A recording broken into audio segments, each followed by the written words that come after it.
I walked through the glass doors of Meridian Tech Solutions for the first time in 4 years, my heels clicking against the polished marble floor of the lobby I'd once hurried through every morning at 6:30 a.m. sharp. The same abstract art still, hung on the walls, the same reception desk dominated the center of the space, but everything felt different now, smaller somehow. 4 years ago, I was Lieutenant Colonel Patricia "Pat" Valdez, retired after 22 years of military service, desperate for a corporate role that would finally let me use my logistics expertise in the civilian world. Today, I was returning as the newly appointed CEO, chosen by a board of shareholders who had just voted out the man who swore I'd never climb higher than middle management. That man was David Blackstone, and he had no idea I was walking into his office in exactly 17 minutes. The security guard at the front desk looked up from his computer screen, squinting at me with the kind of recognition that comes slowly, like trying to place a face from an old photograph. "Ma'am, can I help you with something?" His name tag read Miguel, and I remembered him from my early days here. Always polite, always professional, but he'd seen enough terminated employees pack their belongings to be cautious around anyone who looked like they might be returning under unusual circumstances. "Good morning, Miguel," I said, offering him the same respectful nod I'd given him hundreds of times before. "Patricia Valdez. I have a meeting with the executive team this morning." I didn't elaborate. The fewer people who knew what was about to unfold, the better. The board had agreed to keep the transition quiet until after my first meeting with the senior staff, giving me the element of surprise I'd need to handle what was bound to be a volatile situation.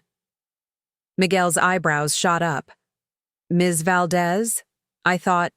"You—" He paused, probably remembering the last time he'd seen me, when I'd walked out of this building carrying a cardboard box filled with 4 years' worth of personal items, my military commendations, and a termination letter that cited failure to adapt to corporate culture as the primary reason for my dismissal.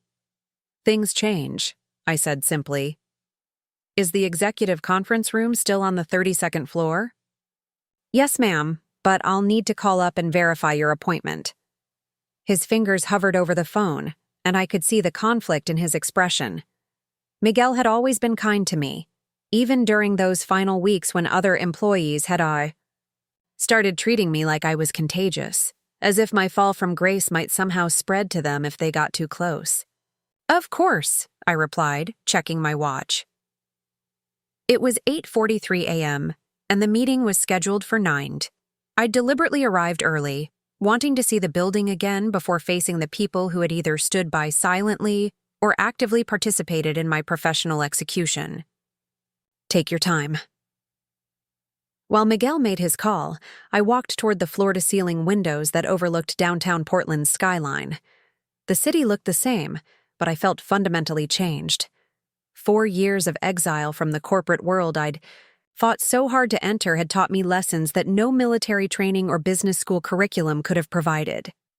I'd learned what it felt like to be systematically undermined, to have my ideas dismissed not because they lacked merit, but because they came from someone who didn't fit the unspoken profile of executive material. I'd learned how it felt to watch younger, less experienced colleagues leapfrog over me into positions I was undeniably qualified for, while being told that my communication style, or leadership approach, wasn't quite right for the company's vision. Most importantly, I'd learned how to build something from nothing, how to turn rejection into rocket fuel, and how to play a much longer game than the people who thought they'd permanently sidelined me. "Ms. Valdez?" Miguel's voice pulled me back to the present. "They're expecting you upstairs. Elevator Bank C will take you directly to the 32nd floor."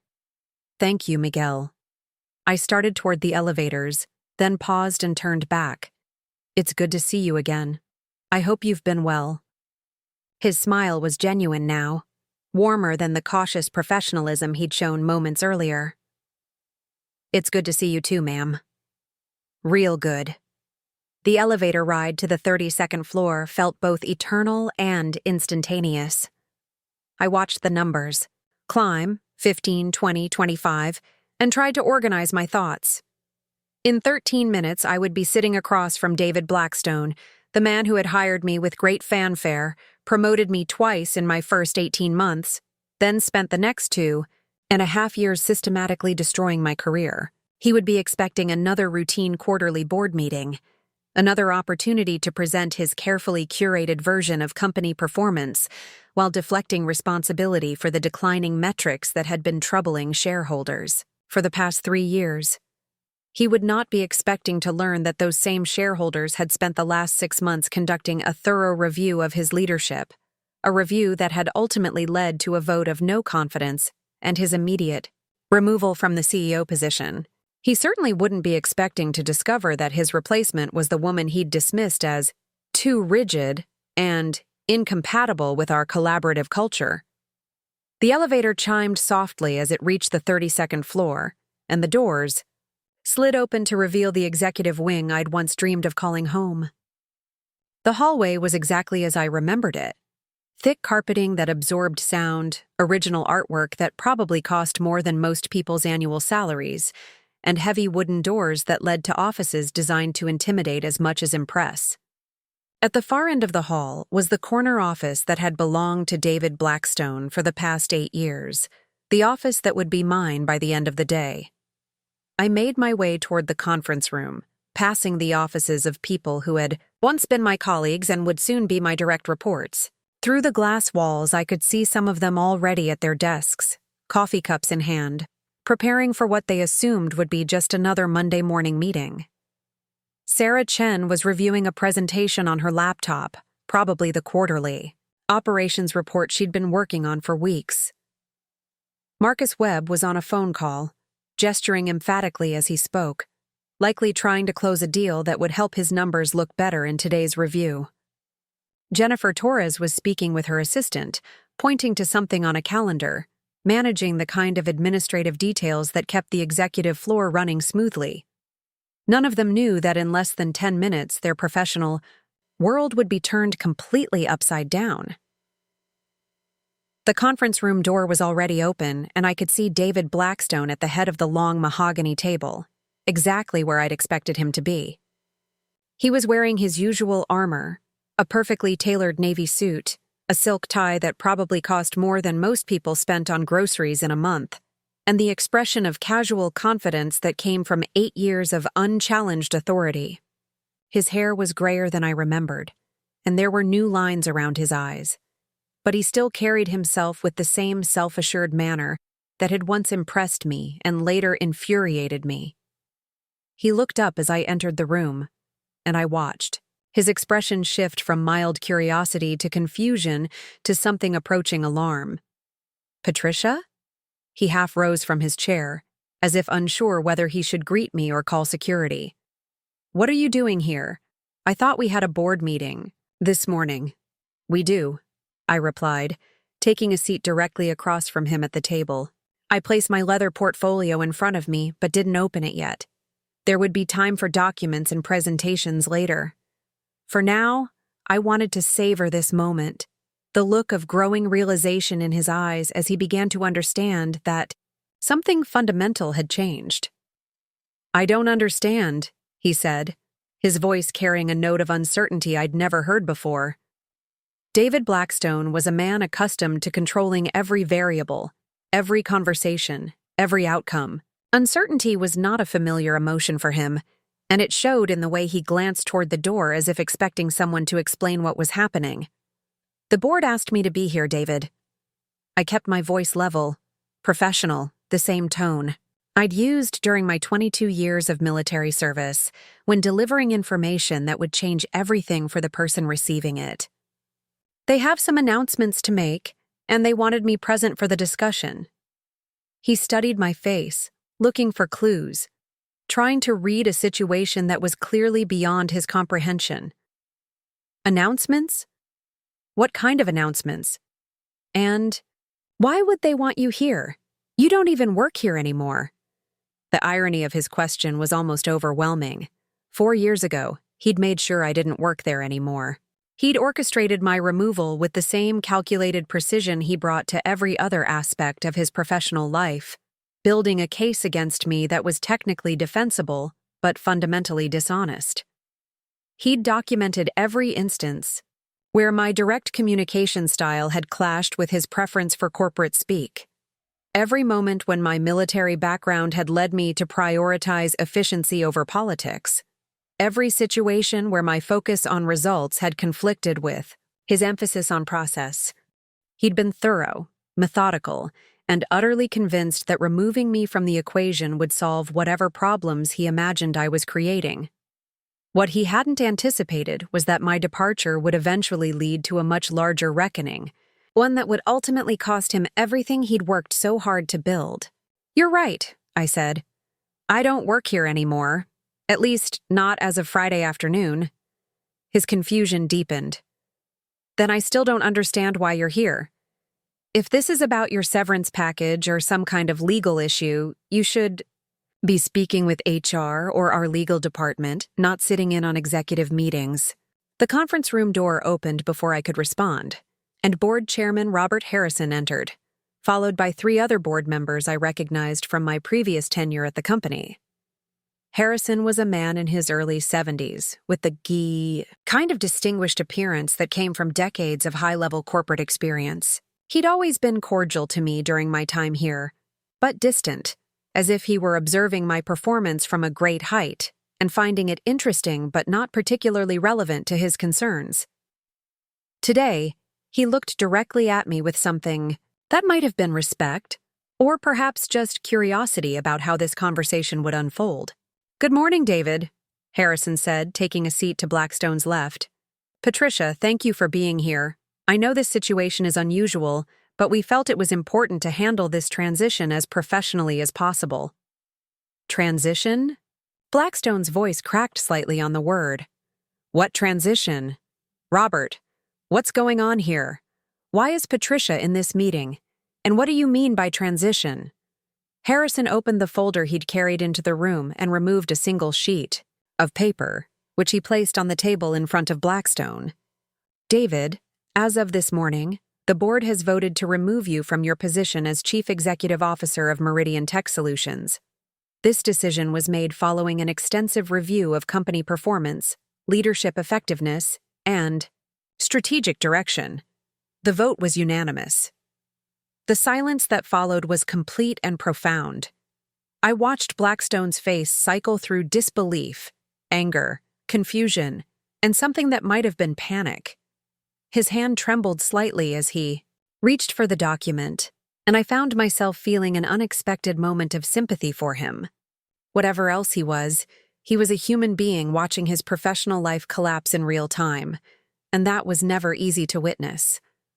But the sympathy passed quickly as I remembered the last conversation we'd had in his office 4 years ago, when he'd told me that my military background had made me inflexible, and that my focus on measurable results showed a lack of understanding about how successful businesses really operate. He'd suggested that I might be happier in a more structured environment, and had wished me luck finding a position that was better suited to my skills and temperament. "This is insane," he said finally, his voice barely above a whisper. "The company is profitable, our stock price is stable, we've maintained our market share despite increased competition. What possible reason could you have for making this decision?" Harrison's expression remained neutral, but I could see the steel underneath his diplomatic exterior. "David, our stock price has been flat for 3 years while our competitors have grown by an average of 18% annually. Our employee retention rate is the lowest in our industry segment. We've lost 2 major clients in the past 18 months, and our innovation pipeline is essentially empty. The board has concluded that new leadership is necessary to address these challenges. And you think Patricia is that leadership?" Blackstone's voice carried a note of incredulity that bordered on contempt. "She couldn't even succeed in a middle management role. She was terminated for cause. How could she possibly be qualified to run this company?" I felt my jaw tighten, but I kept my expression neutral. This was the moment I'd been preparing for, the confrontation that would either validate 4 years of careful planning or expose me as someone who'd overestimated her own capabilities. Either way, there was no going back now. Harrison looked at me, and I saw something in his expression that gave me the confidence to speak. "David," I said, "there are some things you don't know about what I've been doing since I left Meridian. Things that might change your perspective on this situation." Meridian Tech Solutions had always been more than just another software company to me. When I first walked through these doors in 2019, fresh from my military retirement ceremony at Fort Lewis, I saw something that reminded me of the best parts of my Army career: a mission-driven organization where talented people worked together to solve complex problems. The company specialized in logistics management software for mid-size manufacturing companies, exactly the kind of operational challenges I'd spent 2 decades mastering in military supply chain management. The building itself was impressive in that understated Pacific Northwest way. 12 stories of glass and steel rising from the heart of Portland's Pearl District, with views of the Willamette River from the upper floors and enough conference rooms to host the kind of collaborative meetings that David Blackstone loved to schedule. The lobby featured a wall-mounted display showing real-time data from client implementations, delivery times reduced, inventory costs optimized, supply chain inefficiencies eliminated. Those numbers had meant something to me in a way they never seemed to mean to the MBA graduates who populated most of the executive positions. Meridian had been founded in 2010 by 2 former Intel engineers who understood that manufacturing companies were drowning in logistics complexity but couldn't afford enterprise-level solutions from companies like SAP or Oracle. They'd built their business by creating sophisticated software that was both powerful and accessible, and by 2019, they'd grown to nearly 400 employees with offices in Portland, Seattle, and Austin. The founders had sold to a private equity group 2 years earlier, which was how David Blackstone had ended up in the CEO chair, brought in to professionalize the organization and prepare for the next phase of growth. I'd been attracted to Meridian specifically because of its reputation for innovation and its focus on solving real operational problems. After spending my final Army years managing supply chains for military operations across 3 continents, I was eager to apply those skills in the private sector. The job posting for Director of Operations had seemed tailor-made for my background.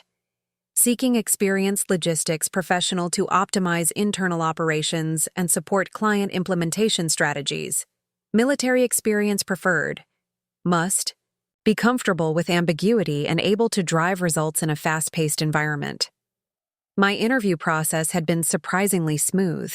The hiring manager, Jennifer Torres, had been impressed by my military record and my advanced degree in industrial engineering from Georgia Tech, which I'd completed during my final assignment at the Pentagon.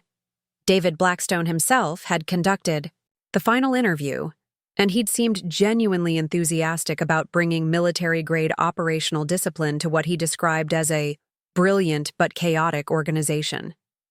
"Patricia," he'd said during that interview, leaning back in his chair with the confidence of someone accustomed to making decisions that changed people's lives, "I've been looking for someone exactly like you, someone with real operational experience who can come in here and help us grow up as a company. These engineers are incredibly smart, but they think like engineers, not like business people. We need someone who understands how to scale operations, how to build processes that can handle rapid growth, how to turn creative chaos into sustainable success." He'd offered me a salary that was nearly 40% higher than I'd been expecting, along with equity options that could be worth substantial money if the company continued growing. More importantly, he'd painted a picture of a role where I could have real impact, where my military experience would be valued rather than seen as a liability, where I could help build something meaningful while finally achieving the financial security that had always felt just out of reach during my Army career. The first 18 months had felt like vindication of every choice I'd made. I'd thrown myself into the work with the same intensity I'd brought to every military assignment, arriving early and staying late, learning the software business from the ground up while applying operational principles I'd developed over 2 decades of service. I'd reorganized the client implementation process, reducing average deployment time from 6 months to 4 months while improving customer satisfaction scores across every metric we tracked. I'd streamlined internal operations, eliminating redundancies that were costing the company nearly $2 million annually in wasted resources. Most significantly, I'd led the development of our first standardized training program for client implementations. Before my arrival, every new client deployment had been essentially customized from scratch, which meant inconsistent results and higher costs. I'd created a systematic approach that maintained flexibility while ensuring consistent quality, and the results had been dramatic. Implementation costs down by 30%, client retention up by nearly 20%, and a waiting list of potential customers who wanted to work with us. David had been effusive in his praise during my first annual review. "Patricia, you've exceeded every expectation we had when we hired you," he'd said, reviewing the performance metrics I'd prepared for our meeting. "You've brought exactly the kind of operational discipline we needed, and you've done it without stifling the innovation that makes this company special. I'm recommending you for promotion to Vice President of Operations, and I want you to start thinking about taking on additional responsibilities in strategic planning." The promotion had come with another significant salary increase and a corner. Office on the 30th floor, 2 floors below the executive suite but high enough to signal that I was being groomed for senior leadership. I'd felt, for the first time since leaving the Army, that I was exactly where I belonged. The work was challenging and meaningful, my contributions were recognized and valued, and I was building toward a future that felt both secure and exciting. But something had begun to shift during my second year. Subtle changes that I'd initially attributed to normal growing pains as the company continued expanding. David had hired 3 new vice presidents during that period. Marcus Webb from McKinsey to lead strategic planning, Sarah Chen from Microsoft to oversee product development, and Jennifer Torres, who'd been promoted from her HR director role to VP of People Operations. All 3 were younger than me, all had prestigious MBA credentials, and all seemed to share David's vision of what a mature technology company should look like. The changes started small. Meetings that I'd previously led were reassigned to other departments. Strategic planning sessions that had once included detailed operational input began focusing more on market analysis and competitive positioning. David started scheduling what he called leadership alignment conversations with the other VPs, meetings that I wasn't invited to but whose conclusions often directly affected my areas of responsibility. When I'd asked David directly about these changes, he'd been reassuring but vague. "Patricia, you're doing excellent work, but I need you focused on operational excellence while we handle the broader strategic questions. That's not a reflection on your capabilities. It's about optimizing everyone's contributions for maximum impact." The explanation had felt reasonable at the time, even if it had left me with a nagging sense that something important was shifting beneath the surface. I'd been so focused on proving myself in the civilian business world that I hadn't recognized the signs of what military people call relief for cause, the gradual process by which a competent officer is systematically isolated and marginalized before being formally removed from command. The isolation had accelerated during my 3rd year. My operational improvements were still generating significant value for the company, but my input on strategic decisions became increasingly unwelcome. David began characterizing my communication style as too direct and my approach to problem solving as insufficiently collaborative. In meetings, he would interrupt my presentations to ask other people for their perspectives or defer decisions on operational issues to committees that didn't include operational expertise. The most painful part had been watching younger, less experienced colleagues advance past me into roles I was clearly qualified for. When the VP of Strategic Development position opened up, I'd applied with a detailed proposal for integrating operational insights into long-term planning. Instead, David had hired Marcus Webb, whose primary qualifications seemed to be his ability to create PowerPoint presentations that said very little in very impressive language. When I'd asked David why I hadn't been considered for the role, his explanation had been a masterclass in diplomatic rejection. Patricia, your operational expertise is invaluable, but strategic development requires a different skill set. Marcus brings consulting experience and analytical frameworks that complement your operational strengths. I need you focused on what you do best. What I did best, apparently, was implementing other people's strategic decisions and solving the practical problems created by plans I'd had no input in developing. It was a role I could have performed competently, but it wasn't the career trajectory I'd been promised when I was hired, and it certainly wasn't the kind of leadership position I'd been preparing for throughout my military career.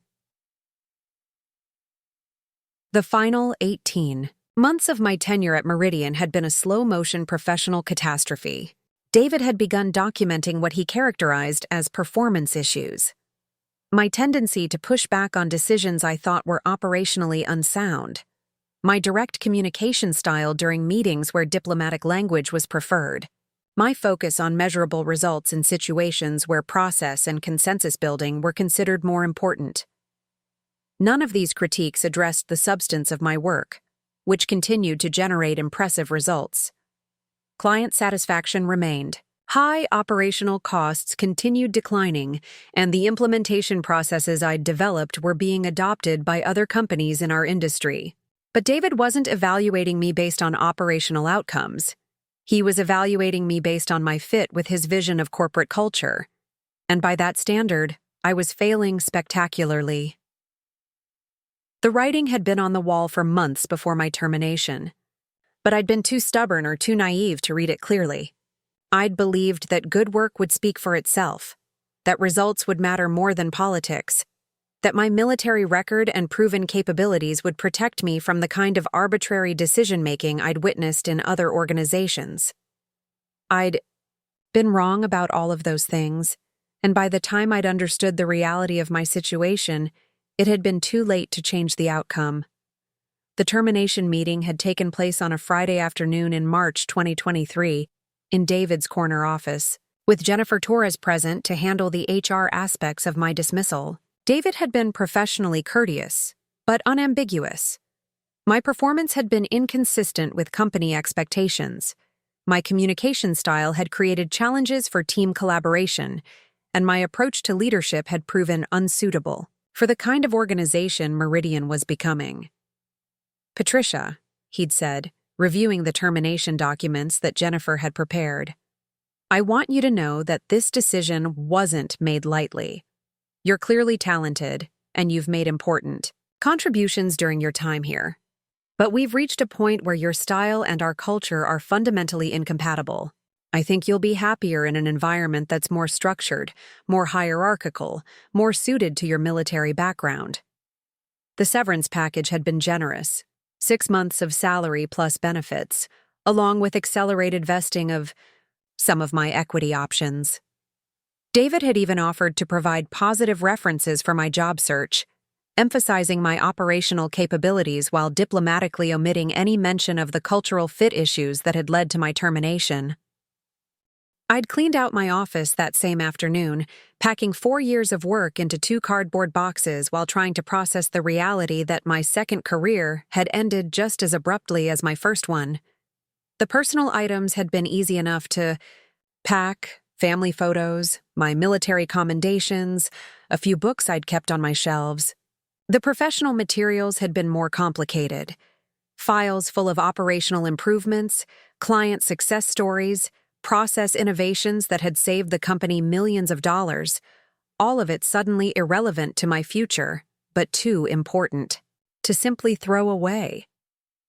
Walking out of the Meridian building for what I'd assumed was the last time, carrying those boxes to my car while former colleagues watched from the lobby, had been one of the most humiliating experiences of my adult life. Not because I was ashamed of being fired. I'd been relieved of command before, during my military career, and I understood that sometimes good officers and good organizations simply weren't compatible. But because I'd believed that this time would be different, that I'd finally found a place where my skills and experience would be valued long-term, I'd been wrong about that. But as it turned out, I'd been right about something much more important. My skills and experience were valuable, just not to the people who'd been evaluating them at Meridian Tech Solutions. The first thing I did after leaving Meridian was something I hadn't done in over 25 years. I gave myself permission to be completely lost. For 3 weeks, I barely left my small apartment in Southeast Portland, spending my days in pajamas, drinking too much coffee, and staring at job boards that seemed to offer nothing but variations of the same corporate positions I'd just been fired from. The severance package gave me 6 months of financial breathing room, but emotional recovery felt like it might take considerably longer. My apartment was a modest one-bedroom place in the Hawthorne district, the kind of neighborhood where retired military officers could afford to live while figuring out their next chapter. I'd chosen it specifically because it was nothing like the suburban developments where most of my former Army colleagues had settled. No homeowners associations, no perfectly manicured lawns, no neighbors who expected you to participate in block parties or community watch programs. Just a quiet street lined with older houses converted into apartments, populated by people who minded their own business and appreciated others who did the same. During those first weeks of unemployment, I established a routine that was probably unhealthy but felt necessary. I'd wake up around 800 hours. Old habits die hard. Make a pot of strong coffee and settle into the worn leather recliner I'd inherited from my father. Then I'd spend the morning applying for jobs that looked increasingly identical. Director of Operations, VP of Logistics, Senior Manager of Supply Chain Optimization.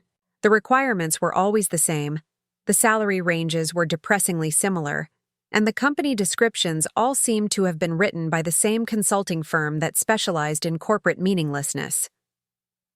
By noon, I'd typically given up on job applications and moved on to what I privately called forensic analysis of my Meridian experience.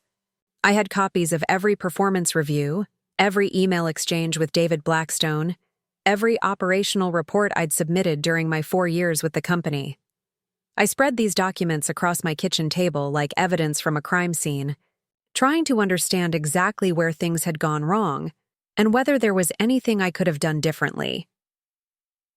The data told a clear story that contradicted David's narrative about my performance. During my tenure, operational efficiency had improved by 37%, client satisfaction scores had increased from 6.2 to 8.4 out of 10, and implementation costs had decreased by nearly $2.8 million annually. I'd developed training, programs that were still being used, process improvements that were still generating savings, and client relationship protocols that had become standard practice across the industry. But none of that mattered because I'd apparently failed to master the subtle art of corporate politics. I'd been too direct in meetings where diplomatic language was preferred. I'd focused on measurable outcomes in situations where process and consensus building were considered more important. I'd pushed back on strategic decisions that I believed were operationally unsound, instead of smiling and implementing plans I knew wouldn't work.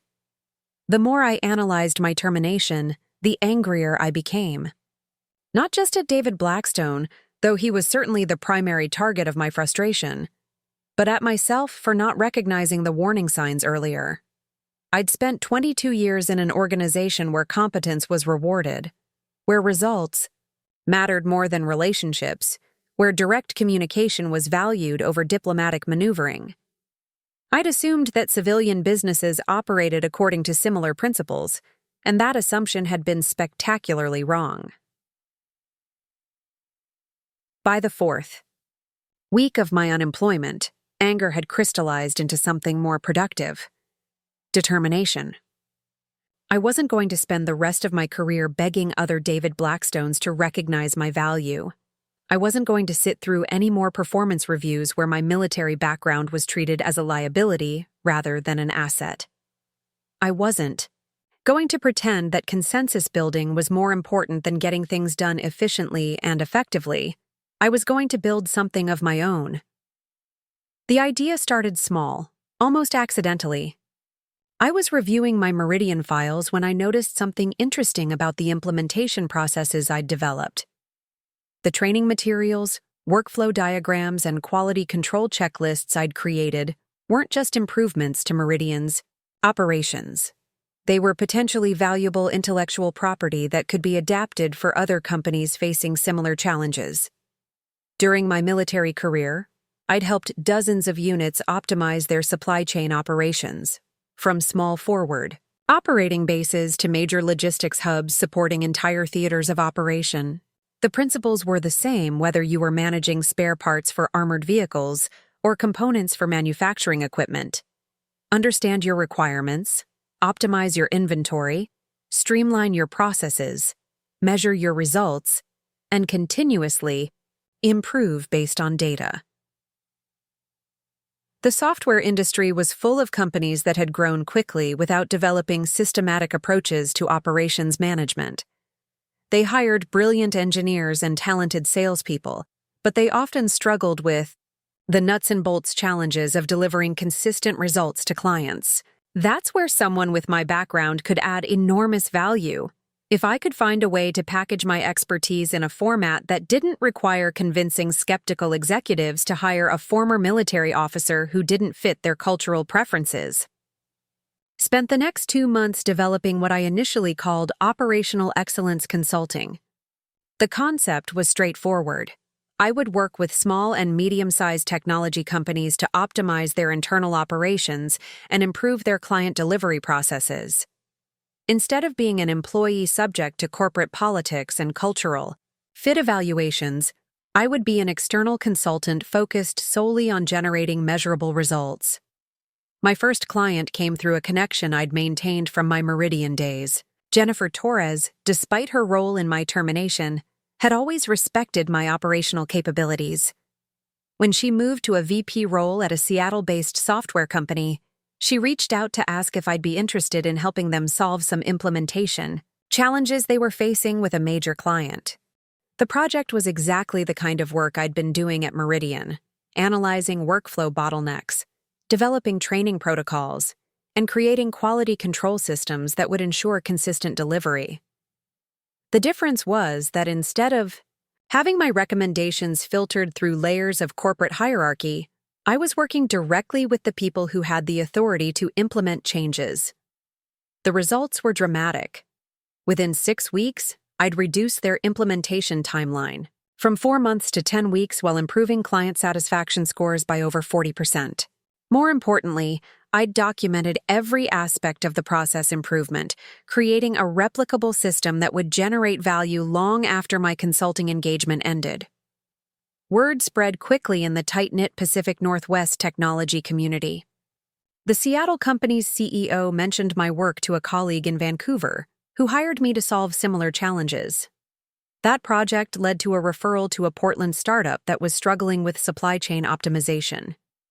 Each engagement built on the previous one, creating a portfolio of case studies that demonstrated consistent, measurable results. By the end of my first year as an independent consultant, I was earning more money than I'd ever made as a Meridian employee. More importantly, I was working with clients who valued my military background and direct communication style. They didn't need me to fit into their corporate culture. They needed me to solve problems they couldn't solve themselves. But success, as a consultant, while personally satisfying, wasn't enough to address the larger frustration I felt about my Meridian experience. David Blackstone was still running the company, still making strategic decisions that I believed were fundamentally flawed, still promoting people based on cultural fit rather than competence.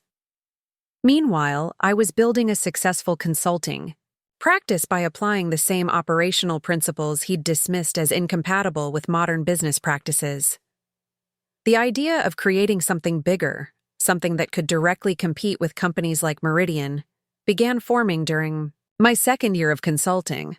I was working with a manufacturing company in Eugene that was frustrated with their existing logistics software. The system they'd purchased from Meridian was technically sophisticated but difficult to implement and expensive to maintain. They were paying nearly $200,000 annually for software that solved maybe 60% of their operational challenges. Patricia, the company's operations director, had said during one of our weekly meetings, "What we really need is something simpler but smarter. Software that understands manufacturing operations the way you understand manufacturing operations. Something built by people who've actually solved these problems in the real world." That conversation sparked an idea that kept me awake for 3 nights straight. What if I could develop logistics software that incorporated the operational principles I'd learned during my military career? Software designed not by engineers who'd never managed a supply chain, but by someone who'd spent 2 decades optimizing complex logistics operations under challenging conditions.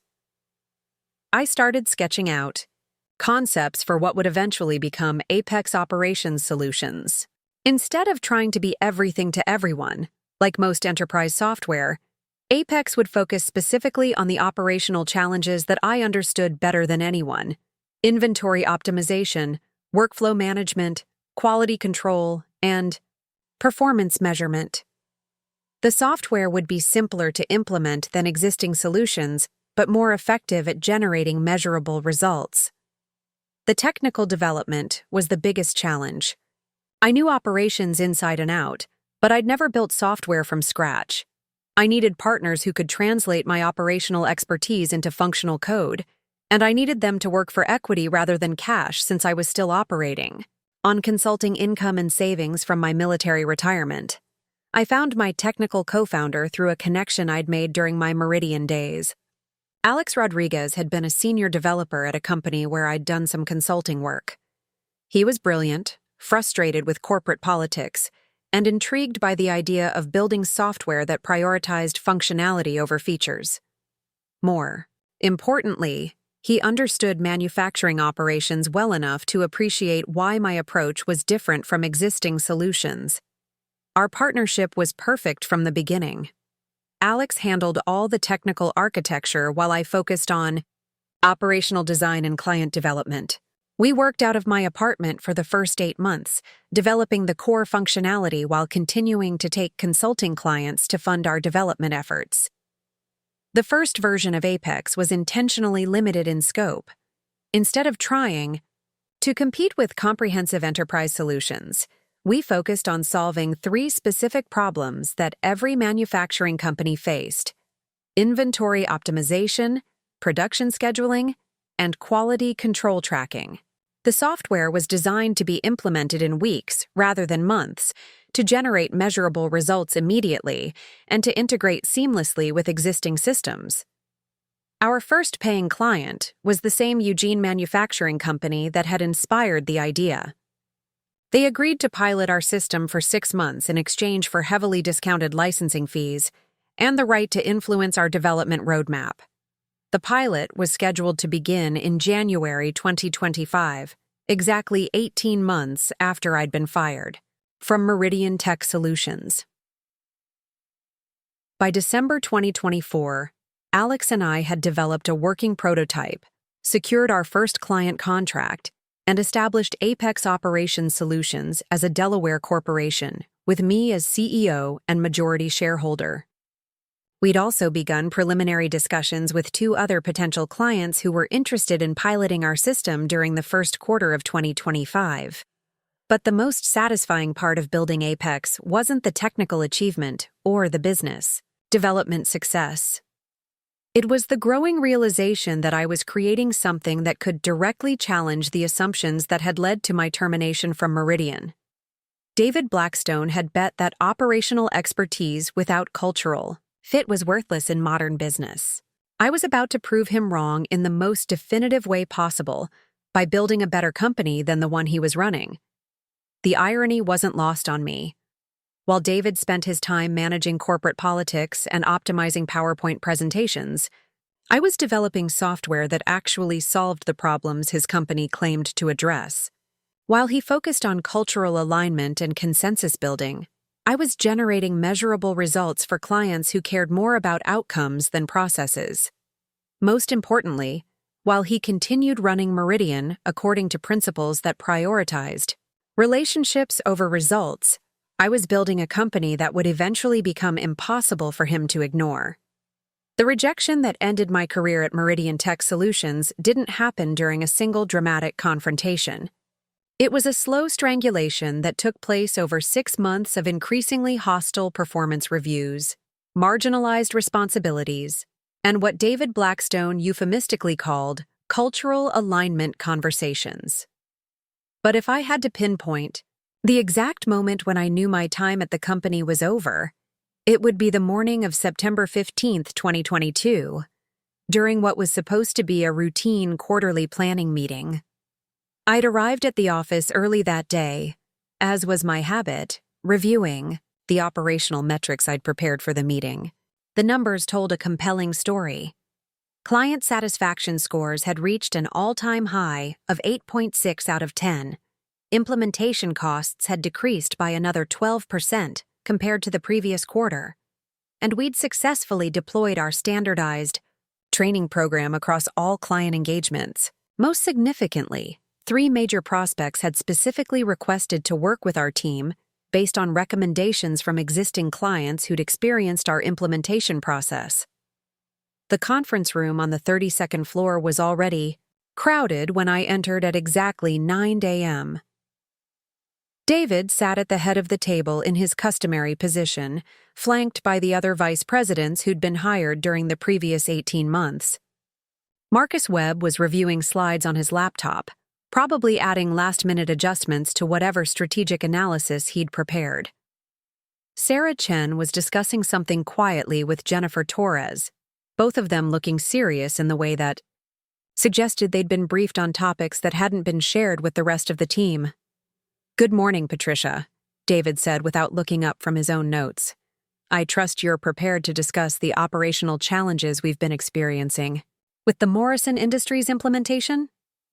The question caught me off guard because there hadn't been any significant challenges with the Morrison Industries project. In fact, it was one of our most successful deployments, completed 2 weeks ahead of schedule and generating client satisfaction scores that exceeded our targets. But I could see from the expressions around the table that everyone else had been briefed on some version of events that I hadn't heard. "I'm not sure what challenges you're referring to, David," I replied, opening my own presentation materials. Morrison Industries has been one of our smoothest implementations this quarter. They're already seeing measurable improvements in their logistics efficiency, and their operations director specifically mentioned that our training program exceeded his expectations. Marcus Webb cleared his throat in the way that meant he was about to deliver bad news diplomatically. "Patricia, I think there may be some communication gaps we need to address. Morrison's CEO called David directly last week to express concerns about the implementation timeline and some technical issues their team encountered during the deployment phase." I felt my jaw tighten involuntarily, a reaction I'd learned to control during my military career, but struggled with in corporate environments where information warfare was conducted through carefully worded emails and strategic omissions. "That's the first I'm hearing about any direct communication with Morrison's CEO. Can you be more specific about these technical issues? Because our project reports show successful completion of all deliverables, and their operations team signed off on every phase of the implementation." David leaned back in his chair with the expression he typically wore when he was about to deliver what he considered constructive feedback. "Patricia, this is exactly the kind of communication gap that's been concerning me. You're focusing on the technical deliverables, but you're missing the broader relationship management aspects that are critical to client satisfaction. Morrison's executive team felt like they weren't being kept informed about project status, and they had questions about our methodology that weren't adequately addressed." The accusation was absurd and demonstrably false. I'd sent weekly status reports to Morrison's entire leadership team, including detailed explanations of our methodology and progress updates on every aspect of the implementation. I'd also scheduled optional briefing sessions for executives who wanted deeper insight into our approach, though most had chosen not to attend because they were satisfied with the written reports. "David, I have documentation for every client communication related to the Morrison project," I said, opening my laptop to access the relevant files. Weekly status reports, methodology briefings, executive summaries, and sign-off confirmations for every project milestone. If Morrison's CEO had concerns about communication, why didn't he raise them during any of our scheduled briefings, or respond to any of the status reports I sent directly to his office? Sarah Chen interjected before David could respond, her voice carrying the kind of diplomatic concern that meant she was about to deliver a predetermined message. Patricia, I think the issue isn't the quantity of communication, but the quality. Technical reports and status updates don't necessarily address the strategic concerns that C-level executives care about. They need to understand how our work fits into their broader business objectives, not just whether we're meeting our implementation timelines. The criticism stung because it revealed how completely my colleagues had misunderstood both my approach and Morrison's actual needs. Morrison Industries was a mid-sized manufacturer struggling with inventory optimization and supply chain visibility. Their CEO had hired us specifically because their previous logistics software had been too complex and theoretical, implemented by consultants who understood enterprise software but not manufacturing operations. He'd explicitly praised our focus on practical results and measurable outcomes during our initial meetings. Sarah, Morrison's CEO, specifically told me that he appreciated our focus on operational results rather than strategic consulting. I replied, trying to keep the frustration out of my voice. He said his previous experience with enterprise software implementations had been disappointing because the consultants spent more time on PowerPoint presentations than on solving actual problems. Our approach was exactly what he wanted. Marcus. Webb shook his head with the kind of patient condescension that made me want to throw something across the room. Patricia, that may be what he told you, but executive communication is often more nuanced than direct feedback would suggest. When David spoke with him, it became clear that he was actually looking for more strategic insight and less tactical implementation support. The gaslighting was so blatant that it took me a moment to formulate a response. Morrison's CEO hadn't been nuanced or indirect about his preferences. He'd been refreshingly straightforward about wanting consultants who could deliver concrete results rather than strategic frameworks. The idea that he'd complained to David about receiving exactly what he'd requested was either a fundamental misunderstanding or a deliberate misrepresentation. I'd like to schedule a call with Morrison's CEO to discuss these concerns directly, I said.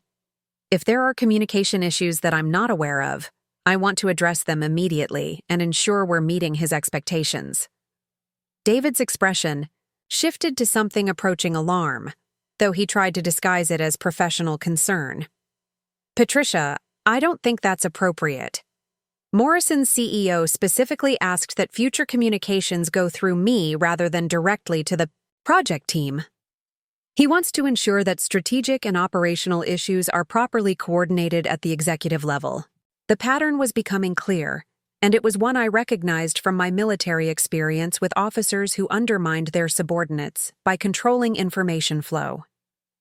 David had apparently convinced Morrison's CEO that there were problems with our implementation, then used that manufactured concern to justify restricting my direct client access. It was a classic power play designed to make me appear incompetent while positioning himself as the solution to problems he'd created. David, if Morrison's CEO has concerns about my work, I should have the opportunity to address them directly, I said. Filtering client feedback through multiple layers of management increases the likelihood of miscommunication and makes it difficult to resolve issues efficiently. Jennifer Torres spoke up for the first time during the meeting, her voice carrying the kind of HR-trained diplomacy that meant I was about to receive official guidance about acceptable behavior. Patricia, I think what David is trying to communicate is that client relationship management operates differently at the executive level than it does at the operational level. Our senior clients expect strategic coordination that goes beyond project management, and that requires different communication protocols than what you might be accustomed to from your military background. The reference to my military background wasn't accidental. Over the past several months, David and his team had begun characterizing my direct communication style and results-focused approach as evidence that I was too rigid for civilian business culture. They'd suggested that my military experience had made me comfortable with hierarchical decision-making, but unsuited for the collaborative consensus building that modern corporations required. Jennifer, my military background taught me that clear communication and accountability are essential for successful operations, I replied.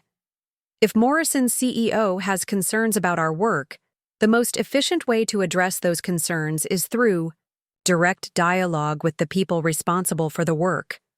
Creating additional layers of interpretation and coordination increases the likelihood of misunderstanding and delays resolution of any actual problems. David leaned forward with the expression he used when he was about to deliver what he considered decisive guidance. Patricia, this is exactly what I mean about communication style.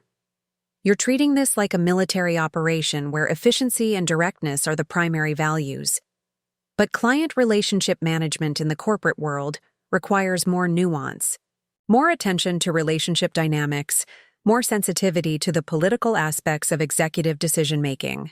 The lecture was infuriating because it completely ignored the substance of Morrison's project's success while focusing entirely on process preferences that had nothing to do with client satisfaction or business results. Morrison Industries was achieving better logistics performance than they'd ever experienced. Their operations team was enthusiastic about our methodology, and their cost savings were exceeding projections. But none of that mattered because David had decided that my approach to client communication wasn't sufficiently diplomatic. David, Morrison Industries is saving $180,000 annually as a result of our operational improvements, I said, pulling up the relevant metrics on my laptop screen. Their inventory turnover has improved by 23%, their order fulfillment accuracy is up by 15%, and their logistics costs have decreased by nearly 12%. Their operations director told me last week that this has been the most successful software implementation in their company's history. If the CEO has concerns about communication style, those seem like secondary issues compared to the business results we're generating. Marcus Webb exchanged a glance with Sarah Chen that suggested they'd discuss this topic before the meeting. Patricia, that's exactly the kind of thinking that's creating these challenges. You're focused on operational metrics, but executives care about strategic impact and relationship management. Morrison's CEO isn't just buying software implementation, he's buying a partnership with a company that understands his business holistically. The criticism was particularly galling because it revealed how little my colleagues understood about what Morrison's CEO actually wanted. He'd been explicit about his priorities during our initial meetings. He needed practical solutions to specific, operational problems delivered by people who understood manufacturing rather than consultants who specialized in strategic frameworks. Our relationship had been successful precisely because I'd focused on his stated needs rather than trying to upsell him on services he didn't want. But I could see that my protests were falling on deaf ears. David and his team had constructed a narrative about client relationship management that justified their intervention in my work, and they weren't interested in evidence that contradicted their assumptions. The Morrison project was just the latest example of a pattern that had been developing for months. My operational successes were being reframed as relationship failures, and my direct communication style was being characterized as a liability rather than an asset. The meeting continued for another 45 minutes, covering other projects and quarterly metrics, but the tone had been established. Every success I reported was qualified with concerns about communication style or relationship management. Every client satisfaction score was accompanied by suggestions that I needed to be more strategic in my approach. Every operational improvement was diminished by references to my military background and its alleged incompatibility with corporate culture. By the time the meeting ended, I understood that my position at Meridian Tech Solutions was no longer sustainable. David had made it clear that he considered my approach fundamentally flawed, regardless of the business results I was generating, His team had accepted his assessment and were actively working to marginalize my influence while taking credit for the operational improvements I'd developed. Walking back to my office after that meeting, I felt the same hollow sensation I'd experienced during my final months in the Army, when it had become clear that my military career was ending whether I wanted it to or not. The difference was that this time, I wasn't being pushed out because of organizational downsizing or policy changes beyond my control. I was being eliminated because my success threatened people who preferred process over results, relationships over competence, and cultural fit over actual performance. The irony was that David Blackstone was about to make the biggest mistake of his professional career, though it would take nearly 2 years for the consequences to become apparent. By driving out the person who actually understood operations, he was ensuring that Meridian's competitive advantages would gradually erode. By prioritizing cultural alignment over competence, he was creating vulnerabilities that more focused competitors could eventually exploit. Most importantly, by forcing me to leave Meridian, he was inadvertently creating the conditions that would ultimately lead to his own removal from power. The final termination meeting took place on a gray Friday afternoon in March 2023, exactly 6 months after that devastating quarterly planning session where I'd first understood the full scope of David Blackstone's campaign against me. The intervening months had been a masterclass in corporate character assassination, executed with the kind of methodical precision that David brought to every aspect of his professional life. Jennifer Torres had scheduled the meeting under the pretense of a performance development conversation, though we both knew what was really happening. I arrived at David's corner office at exactly 3:00 p.m., carrying a leather portfolio that contained copies of every operational report, client, satisfaction survey, and performance metric I'd generated during my 4 years at Meridian. If they were going to fire me, I wanted them to look at the evidence of my actual contributions while they did it. David was seated behind his mahogany desk, flanked by Jennifer and a man I didn't recognize who was introduced as Robert Chen from the company's legal department. The presence of legal counsel meant this wasn't going to be a discussion about performance improvement. It was going to be a carefully orchestrated termination designed to minimize the company's liability while maximizing the narrative that my departure was justified. "Patricia, please have a seat," David said, gesturing to the chair across from his desk. His voice carried none of the warmth or collegiality that had characterized our early interactions. This was the tone he used for unpleasant but necessary business decisions, the same voice I'd heard him use when firing underperforming sales representatives or terminating contracts with difficult clients. Jennifer opened a manila folder and removed several sheets of paper, which she arranged on the table between us like evidence in a trial. "Patricia, we've asked you here today to discuss some ongoing concerns about your performance and your fit with our organizational culture. Over the past several months, we've documented a pattern of behavior that's inconsistent with Meridian's values and expectations for leadership positions." The phrase "documented a pattern" told me everything I needed to know about how thoroughly they'd prepared for this conversation. David had been building a case against me for months, collecting evidence of every meeting where I'd been too direct, every email where I'd pushed back on strategic decisions, every client interaction where I'd prioritized results over relationship management. "What specific behaviors are you referring to?" I asked, though I suspected I already knew the answer. My military training had taught me to gather as much information as possible before responding to accusations, even when the outcome was predetermined. David leaned forward with the expression he used when delivering bad news that he wanted to appear regretful about. "Patricia, your communication style has consistently created challenges for team collaboration.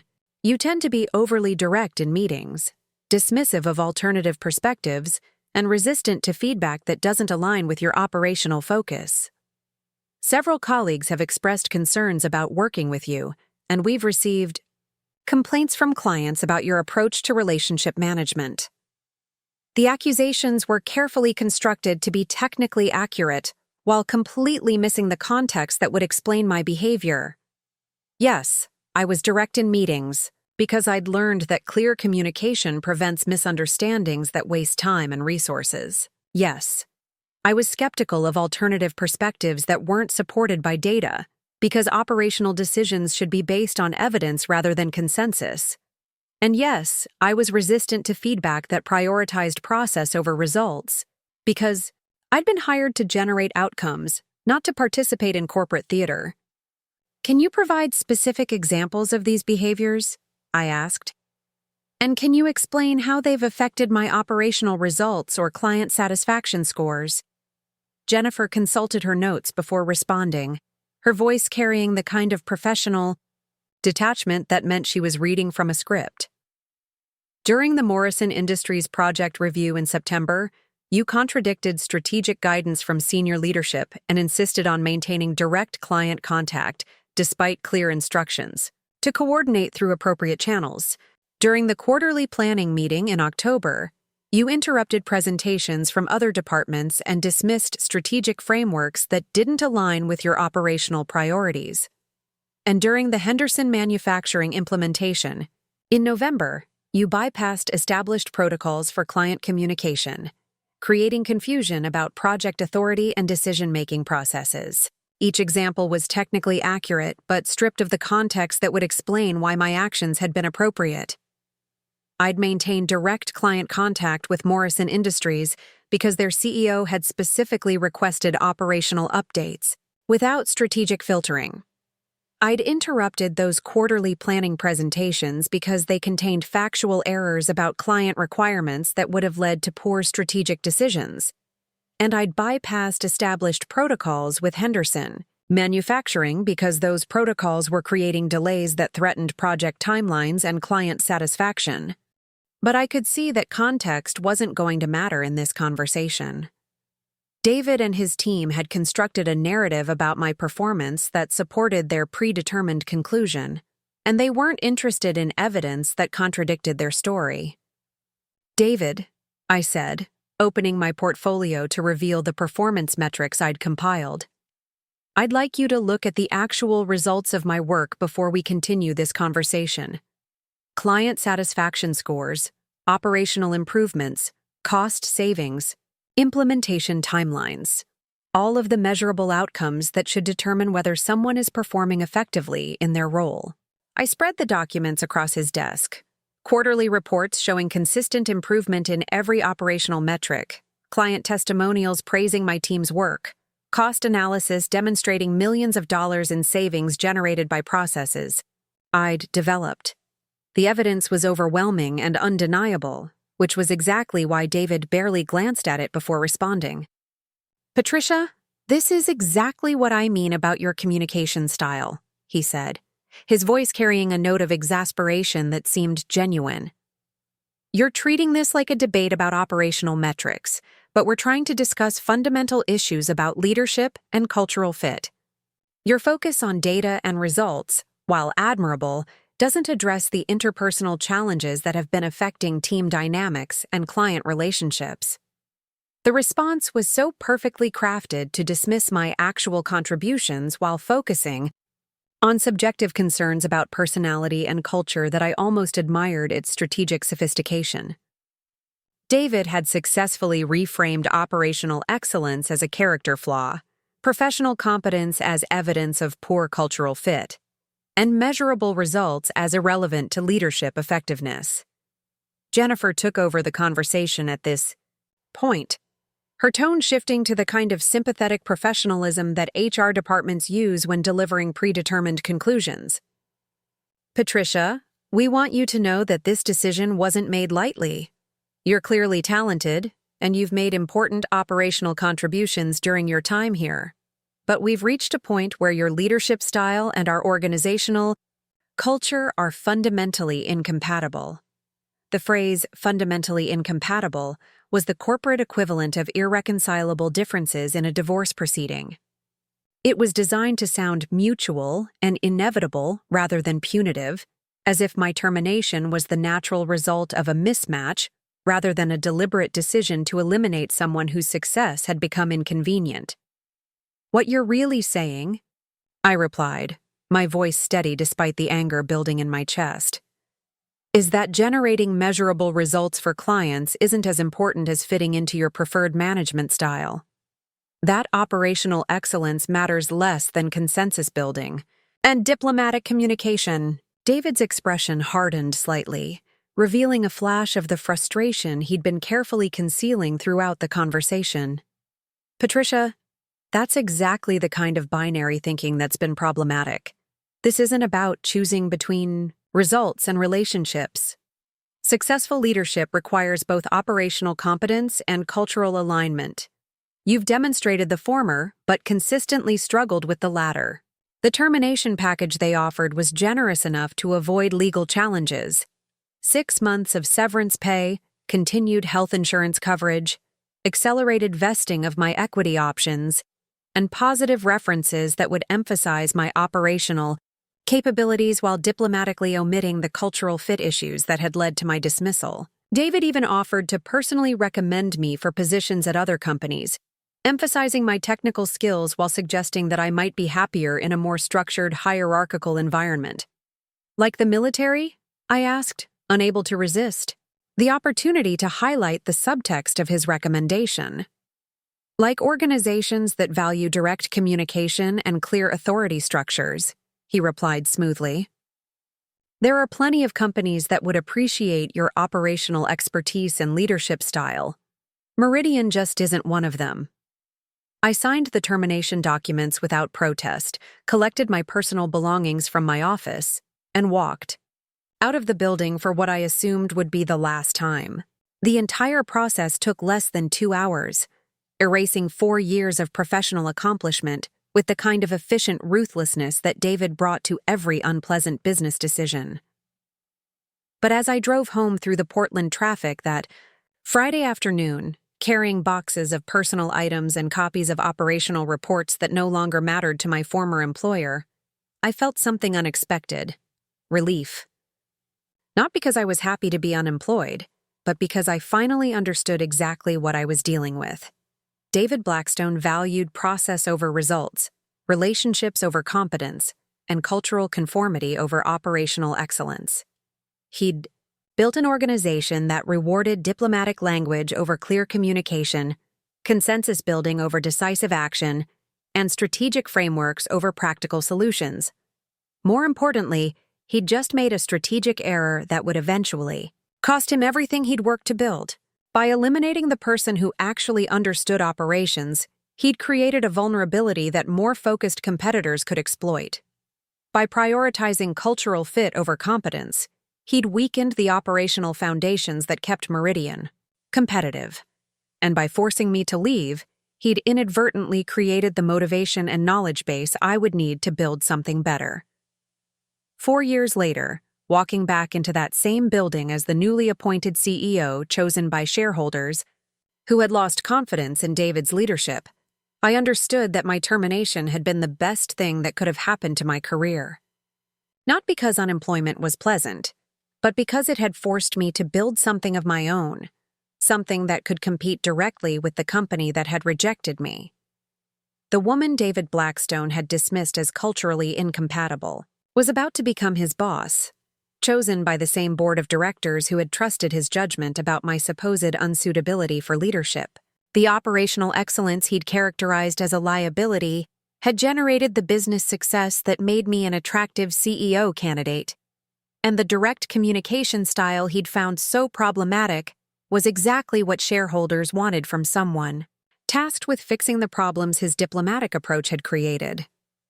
Sometimes the best revenge isn't revenge at all. Sometimes it's simply becoming everything they said you'd never be, then having the opportunity to prove them wrong in the most definitive way possible. If this story resonates with you, if you've ever been told you don't fit somewhere you knew you belonged, hit that subscribe button, because this isn't just about one termination or one company. It's about what happens when people who prioritize politics over performance finally face the consequences of their choices. And trust me, you won't want to miss what happens next.